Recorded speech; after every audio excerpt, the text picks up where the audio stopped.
Saudi আরবের বিভিন্ন অঞ্চলে ভারী বৃষ্টিপাত হয়েছে। এতে দেশটির অসংখ্য রাস্তাঘাট বৃষ্টির পানিতে ডুবে গেছে। কিছু কিছু জায়গায় বৃষ্টিতে ভেসে গেছে বেশ কয়েকটি গাড়ি। সৌদির আবহাওয়া দপ্তর জানিয়েছে, আবহাওয়ার চলমান এই পরিস্থিতি মঙ্গলবার পর্যন্ত অব্যাহত থাকবে। এই সময় দেশের বিভিন্ন অঞ্চলে মাঝারি থেকে ভারী ও শিলাবৃষ্টি হবে। ভারী বৃষ্টির প্রভাব পড়েছে রাজধানীর রিয়াদ, দিরিয়াহ, হুরাইমালা, ধুরমা থেকে কুয়াইয়াহ পর্যন্ত।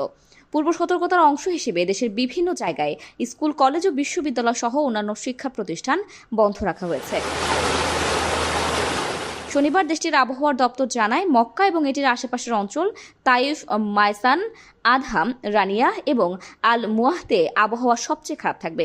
অন্যদিকে রিয়াদ সঙ্গে ওয়াদি আল দাওয়াসিরে মাঝারি বৃষ্টিপাত হবে। দেশটির আবহাওয়া দপ্তর সম্ভাব্য ধূলিঝড়ের সতর্কতা দিয়ে বলেছিল, উচ্চ গতিসম্পন্ন বাতাসের কারণে কোথাও কোথাও